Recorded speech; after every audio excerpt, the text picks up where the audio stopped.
안녕하세요. 역사를 누리다입니다. 이번 편은 일제강점기 때 일본이 세웠던 경성 제국에 대해 알아보겠습니다.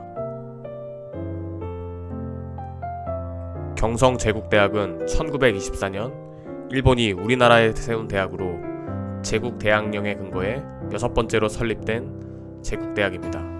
당시 도쿄제대는 1886년, 교토제대는 1897년에 약 30년 먼저 세워졌습니다. 조선총독부는 1919년 발표한 조선학 재개정안 요령을 근간으로 조선의 보통학교, 고등보통학교, 구제고등학교, 구제대학으로 이어지는 학교 시스템 완성안을 확정하였습니다. 구제고등학교는 오늘날의 고3에서 대학교 초반에 해당하는 단계입니다. 그리고 1923년 이상제를 대표로 하는 조선민립대학 기성회의 발기총회가 개최되어 거국적인 민립대학 설치운동이 일어나게 되자 이에 자극받은 일제는 이를 저지하는 한편 여론을 무마하기 위해 경성제국대학령을 공포하고 경성제대를 설립하였습니다. 개교와 함께 예과가 설치되었고 예과 1의 수료생이 학부로 진학하는 1926년에 법문학부와 의학부가 설치되었습니다. 이공학부는 1938년부터 모집하기 시작하여 이들이 예과를 수료하는 1941년 이공학부가 설치되었습니다. 1945년 8.15 광복 이후 미군정에 접수되어 미국식 국립종합대학교로 개편되는 과정에서 국립서울대학교 설립에 관한 법령에 의거하여 1946년에 경성제대는 국립서울대학교로 흡수되었고 현재의 서울대학교의 모체가 되었습니다.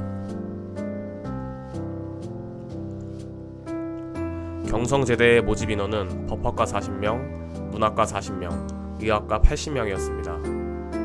입학 지원자의 자격은 구제중학교 또는 고등보통학교 졸업자 및 이와 동등 이상의 학력을 가진 자였습니다. 입학시험 과목으로는 문과의 경우 국어와 한문, 외국어, 수학, 역사였습니다. 이과의 경우 국어와 한문, 외국어, 수학, 박물이었습니다.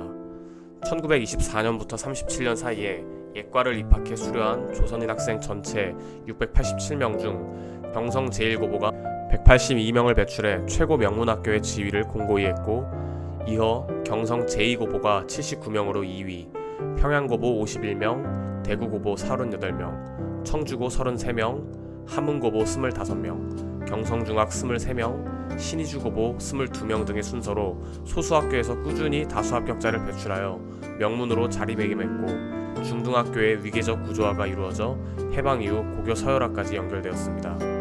1924년 개교 당시 4대1 수준이었던 입시 경쟁률은 이듬해인 1925년 5.5대1로 올라갔고 1930년에는 10.6대1을 돌파하는 등 급격히 상승하여 12대1을 넘어서는 수준에 다다르게 됩니다. 경성제대 개교 당시인 1920년대에는 일본에서도 진학열이 끌어넘치는 시기였고 1910년대에 8개 교에 불과했던 구제고등학교가 38개 교까지 추가 설치되기 때문에 경성제대 예과 입시도 불이 붙을 수밖에 없었습니다.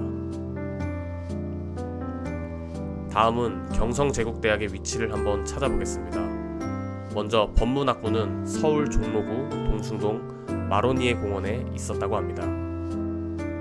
두 번째 의학부는 서울 종로구 연건동 서울대학교 연건 캠퍼스에 있었고 현재도 유지되고 있습니다. 다음은 이공학부는 서울 노원구 공릉동 지금의 서울과학기술대학교에 있었습니다. 마지막으로 예과는 서울 동대문구 청량리동 청량리 미주아파트 위치에 있었습니다.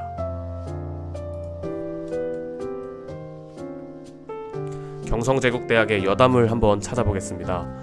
먼저 홍진기입니다. 홍진기는 1940년 경성제대 법학과를 졸업하였고 중앙일보의 창립자이자 이승만 정권 시절 법무부 장관과 내무부 장관을 역임한 인물입니다. 이건희 회장의 장인으로 더 알려져 있습니다. 두 번째는 해방 박사입니다. 경성제대에 관련 통계를 찾다 보면 1945년에 유독 많은 박사 졸업자를 볼 수 있는데 이때 박사학위를 받은 사람들을 해방 박사라고 부르는 경우도 있습니다.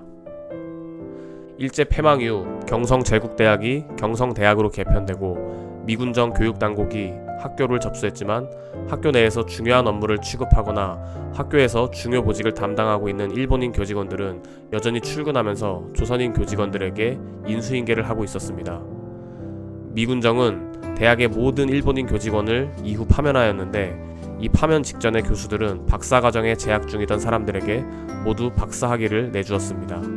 일본인 교수들이 이제 일본으로 아예 돌아가야 하는 마당에 지도하던 학생들에게 학위를 주고 가자고 하면서 이런 일이 벌어졌습니다. 마지막 여담은 법과대학 이전 분쟁입니다. 법문학부 법학과는 명목상 경성법학 전문학교와 통합되어 서울대 법과대학을 구성하게 되었습니다. 그러나 실질적으로는 경성제대 법문학부 법학과 학생들이 제국대학인 경성제대와 구제대학도 아니고 구제전문학교에 불과했던 경성법학 전문학교를 썩는 것은 자기들의 격을 떨어뜨리는 것이라고 격렬히 반대하면서 서울대 법과대학 소속으로의 학적 변경을 거부하고 경성제대의 정통 계승이라 여겨지던 서울대 물리과대학 소속의 정치학과로 끝까지 나왔습니다. 이 때문에 서울대에는 정치학과가 법과대학이 아니라 물리과대학에 소속되어 있었고, 그래서 초창기에는 물리과대학 정치학과에서 오히려 법과대학보다 더 많은 사법고시 합격자가 쏟아져 나왔습니다.